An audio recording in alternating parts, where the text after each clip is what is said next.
Hello ನಮಸ್ಕಾರ, ಎಲ್ಲರಿಗೂ ಸ್ವಾಗತ ಸುಸ್ವಾಗತ. ಇವತ್ತಿನ ವಿಡಿಯೋದಲ್ಲಿ ಸೌತ್ ಆಫ್ರಿಕಾ ವಿರುದ್ಧ ಟೆಸ್ಟ್ ಪಂದ್ಯಕ್ಕೆ ಆಯ್ಕೆಯಾಗಿರುವ ಇಂಡಿಯನ್ ಟೀಮ್ನ ಸ್ಕ್ವಾಡನ್ನು ಅನಲೈಸ್ ಮಾಡೋಣ ಹಾಗೂ 11ರ ಬಳಗದಲ್ಲಿ ಯಾರು ಸೂಕ್ತ ಎಂದು ವಿಶ್ಲೇಷಣೆ ಕೈಗೊಳ್ಳೋಣ. ಅದಕ್ಕೂ ಮುಂಚೆ ನಮ್ಮ ಇಂಡಿಯನ್ ಟೀಮ್ನ ಸೆಲೆಕ್ಟರ್ಸ್ಗಳಿಗೆ ಒಂದು ದೊಡ್ಡ ಹ್ಯಾಟ್ಸ್ ಆಫ್ ಕಂಟ್ರಿ. ಏಕೆಂದರೆ ನಮ್ಮ 15ರ ಬಳಗವನ್ನು ಆರಿಸಲು ಅವರು ಎಷ್ಟು ಕಷ್ಟಪಟ್ಟಿರಬಹುದು ಹಾಗೂ ನಮ್ಮ ಇಂಡಿಯನ್ ಟೀಮ್ನ ಪ್ಲೇಯರ್ಸ್ಗಳಿಂದಲೇ 2 ಸ್ಟ್ರಾಂಗ್ ಟೀಮ್ಗಳನ್ನು ತಯಾರಿಸುವಷ್ಟು ಪ್ಲೇಯರ್ಸ್ಗಳು ಈಗ ನಮ್ಮ ಟೀಮ್ ಇಂಡಿಯಾದಲ್ಲಿ ಇದ್ದಾರೆ. ಫಸ್ಟ್ ನಾವು ಇಂಡಿಯನ್ ಟೀಮ್ನ 15ರ ಬಳಗವನ್ನು ನೋಡಿಕೊಳ್ಳೋಣ. First Shubman Gill the captain, Rishabh Pant vice captain and wicket keeper, Yashasvi Jaiswal, KL Rahul, Sai Sudharsan, Devdutt Padikkal, Dhruv Jurel, Ravindra Jadeja, Washington Sundar, Jasprit Bumrah, Axar Patel, Nitish Kumar Reddy, Mohammed Siraj, Kuldeep Yadav, Akash Deep. ನಮ್ಮ ಸೆಲೆಕ್ಟರ್ಗಳು ಆಯ್ಕೆ ಮಾಡಿರುವ ತಂಡ ಈ ರೀತಿಯಾಗಿ ಕಾಣಿಸುತ್ತಿದೆ.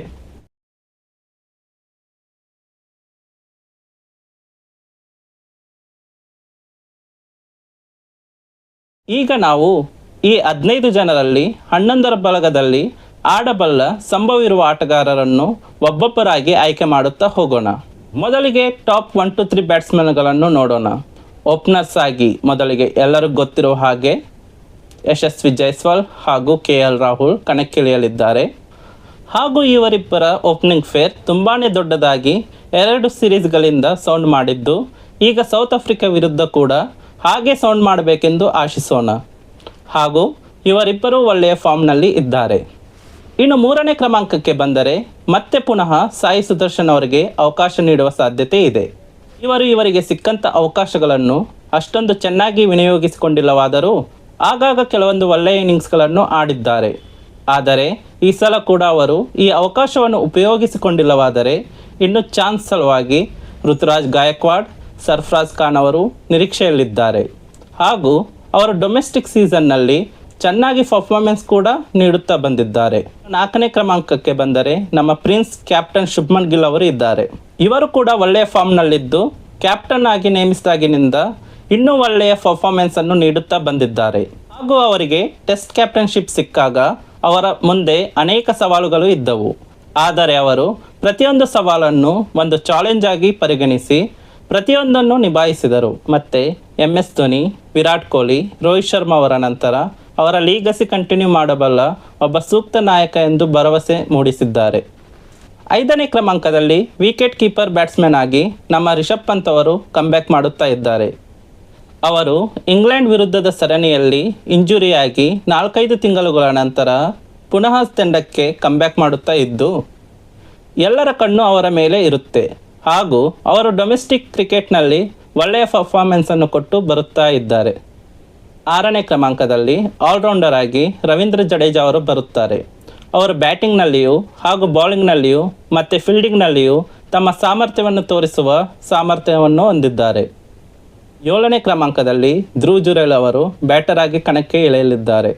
8ನೇ ಕ್ರಮಾಂಕಕ್ಕೆ ಇಬ್ಬರ ನಡುವೆ ಪೈಪೋಟಿ ಇದೆ. ಅದು ಯಾರೆಂದರೆ ವಾಷಿಂಗ್ಟನ್ ಸುಂದರ್ ಮತ್ತು ನಿತೀಶ್ ಕುಮಾರ್ ರೆಡ್ಡಿ. ಇವರಿಬ್ಬರಲ್ಲಿ ಒಬ್ಬರು ಆಡುವ ಸಾಧ್ಯತೆ ಇದೆ. 9ನೇ ಕ್ರಮಾಂಕದಲ್ಲಿ ಕುಲ್ದೀಪ್ ಯಾದವ್ ಅವರು ಆಡಲಿದ್ದು ತಮ್ಮ ಸ್ಪಿನ್ ಮೋಡಿಯಿಂದ ಎದುರಾಳಿಯ ತಂಡದ ಬ್ಯಾಟ್ಸ್ಮನ್ಗಳನ್ನು ಕಟ್ಟು ಹಾಕಬಲ್ಲ ಜಾದುಗಾರ ಆಗಿದ್ದಾರೆ. 10ನೇ ಕ್ರಮಾಂಕದಲ್ಲಿ ನಮ್ಮ ಬುಮ್ರಾ ಅವರು ಆಡಲಿದ್ದು ತಮ್ಮ ಯಾರ್ಕರ್ಸ್ ಬೌನ್ಸರ್ಗಳಿಂದಲೇ ಎದುರಾಳಿಯ ತಂಡವನ್ನು ಮಣಿಸಬಲ್ಲ ಸಾಮರ್ಥ್ಯವನ್ನು ಹೊಂದಿದ್ದಾರೆ.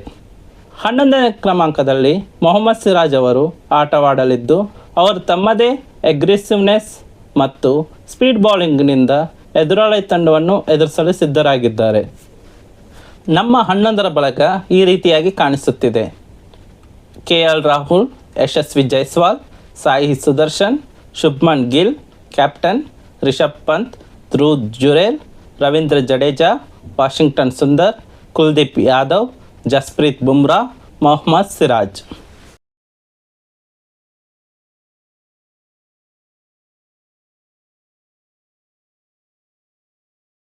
ಇನ್ನು ಪಿಚ್ ವಿಷಯಕ್ಕೆ ಬಂದರೆ ಈ ಪಂದ್ಯವನ್ನು ಕೋಲ್ಕತ್ತಾದ ಈಡನ್ ಗಾರ್ಡನ್ ಗ್ರೌಂಡ್ನಲ್ಲಿ ಆಟವಾಡುತ್ತಿದ್ದು ಈ ಪಿಚ್ ಬೌಲರ್ಸ್ಗಳಿಗೂ ಹಾಗೂ ಬ್ಯಾಟ್ಸ್ಮನ್ಗಳಿಗೂ ಇಬ್ಬರಿಗೂ ಸಹಾಯವಾಗಲಿದೆ.